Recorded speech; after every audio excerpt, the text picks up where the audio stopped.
Now, AliExpress has a bad reputation for selling nothing but cheap junk. Now, don't get me wrong, there is a lot of cheap junk on there, but if you know where to look, you can put together something that looks pretty good.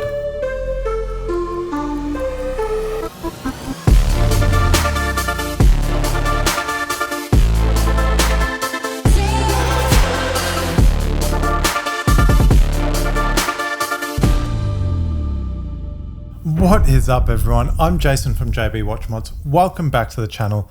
Now today I'm building a skeletonized watch using parts only from AliExpress, so let's take a look at what I'm using. Now the case I'm using is a 40mm PRX inspired case with the integrated bracelet, and I've gone for it in a gunmetal color which looks really nice. Now the case has a sapphire crystal with a clear AR coating on it. Now, when you purchase the case, it does not come with a chapter ring, so I've purchased my chapter ring separately from the same store. And if you do that, they will assemble the case, chapter ring and crystal for you, so that makes the job a whole lot easier. Now, I've gone with a 28.5mm dial, and that's to show off the movement that we're going to be using, but I'll get to that in a minute. Now the dial is fairly simple because really there's not much there, but I've picked it for the gold indices. It's also got black lume pots, which I'm not really a big fan of. Now I've gone with the gold PRX style hands, which should match the gold indices and gold chapter ring. And lastly, the star of our show is that NH72 Seiko movement.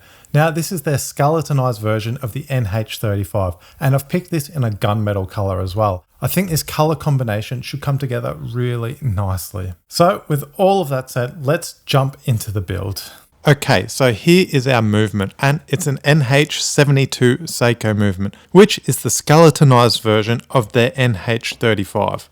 So the dial we've got is actually a hollow dial. It's basically just an outer ring that sits on the outside of that dial. Now, for some reason, the dial feet do not line up at all with the movement. So what I'm going to do is cut all of the dial feet off and then use double-sided tape to attach the dial to the movement. Now this is a fairly common practice. I use bezel insert tape, but you can also purchase a product called dial dots, which is specifically made for this purpose.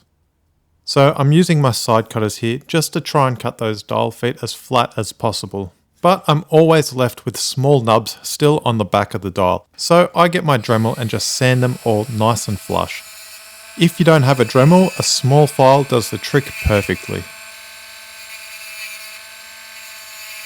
Then once I've got everything nice and flush, I'll grab my air blower just to make sure that there's no metal particles left on the back of that dial. So now that our dial is prepped, I'm going to grab my 3M double-sided tape and cut it into small strips so I can apply it to the outer ring of the movement. I'm going to use 3 small bits of tape spaced evenly around the edge of this movement, which should help keep that dial firmly in place.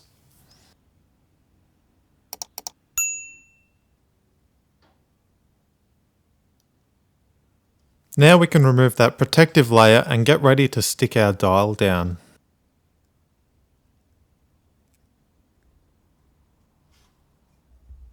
Now there is nothing on this dial to line it up, so technically we could put this dial on in any position. So what we're going to do is use the double indices at 12 o'clock as the marker for the top of our movement, and the indice at 3 o'clock should line up with that dummy crown stem.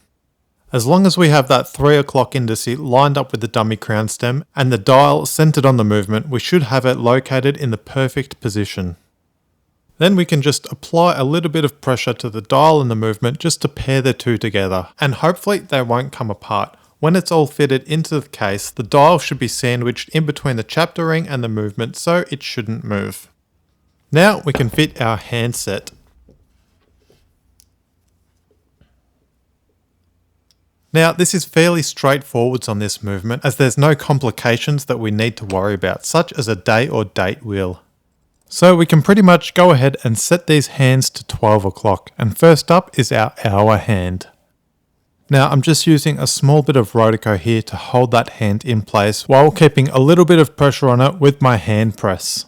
The Rodeco is just basically like a jeweler's blue tack, and it's really great for cleaning smudges and any marks off your hands or dial.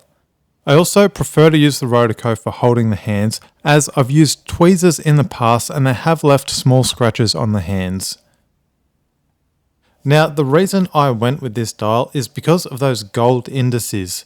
Now, my plan is that they match the chapter ring and handset perfectly. I just wish that the loom was a white color instead of that black, but we'll see how it all comes together in the end. Now I'm just going to rotate the movement one full revolution just to make sure that the hands clear all the indices and each other.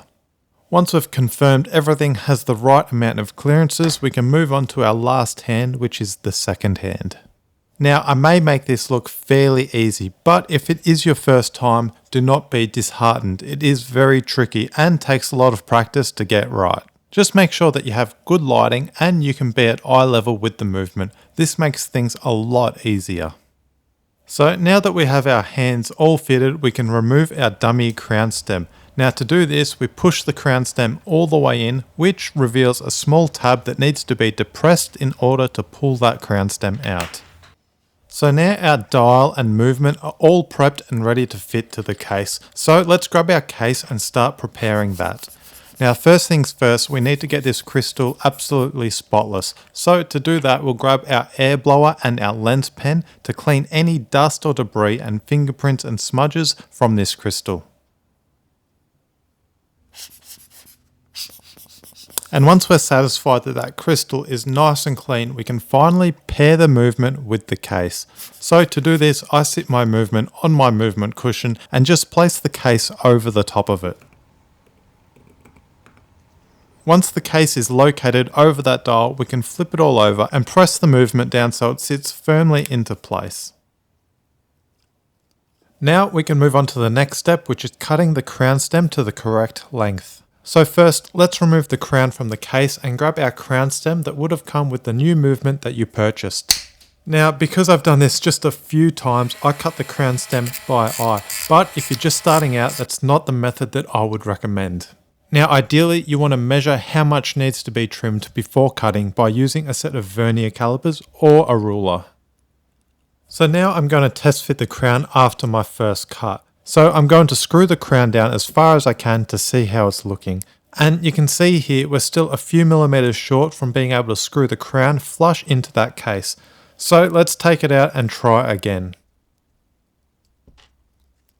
And after I make the cut, I like to grab my Dremel just to file down the end of the crown stem, just to make sure that there are no sharp edges that could damage the threads inside that crown.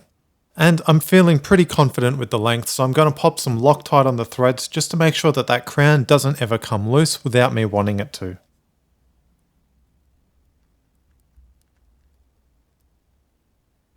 Then we can wipe off any excess Loctite and get ready for another test fit. Hopefully, second time lucky. So when checking your final crown stem length, obviously you want to be able to screw the crown all the way flush into that case, but you also need to be able to select all the positions of the crown and wind the crown without it catching on the threads of the case.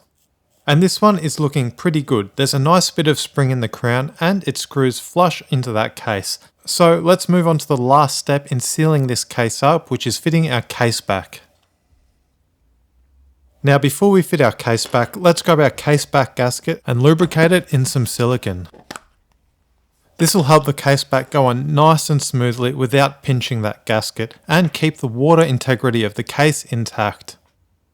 Now there's a small groove on the case which that gasket sits into, and once we get that gasket fitted, we can grab our case back and start giving it a good clean. Just like the crystal on the front side of the watch, we want this one to be spotless with no dust or debris under the crystal. And when it's nice and clean, we can screw it down onto the case. Now I always run it down in by hand as far as I can, and then I grab my case back tool and give it the final lockdown.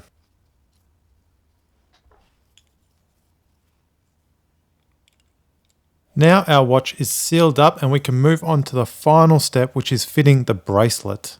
And it's actually pretty cool with that skeletonized movement. You can see right the way through the watch. You can see my fingers on the other side there. I like that.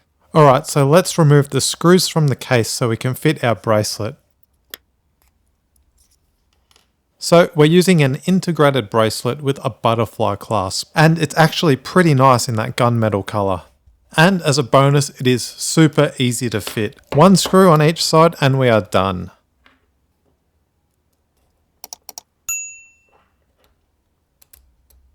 Now, if you want to build this watch for yourself, I'll leave all the parts linked in the description below. I'll also leave all my tools linked there as well, so if you do like anything that I've used today, check it out in that description below. Or if you don't feel like building this watch for yourself, but you still do want one, head over to my website where I sell this watch and a whole bunch more. But this watch is just about done, so let's flip it over and see how it really looks.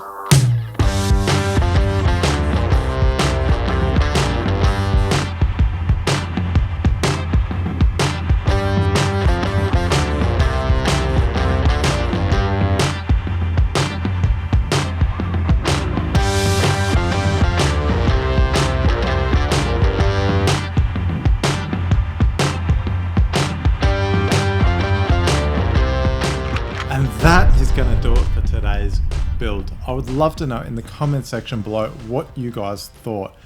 Now personally, it's not my favorite skeletonized watch. I enjoy the last one that I built a little bit more. I'll leave a link to that video in the description as well. But I think this watch does prove the point that you can build awesome looking watches from AliExpress. So if you've liked this video, gotten anything out of it at all, hit that like button, subscribe if you haven't, and I'll see you all in the next video.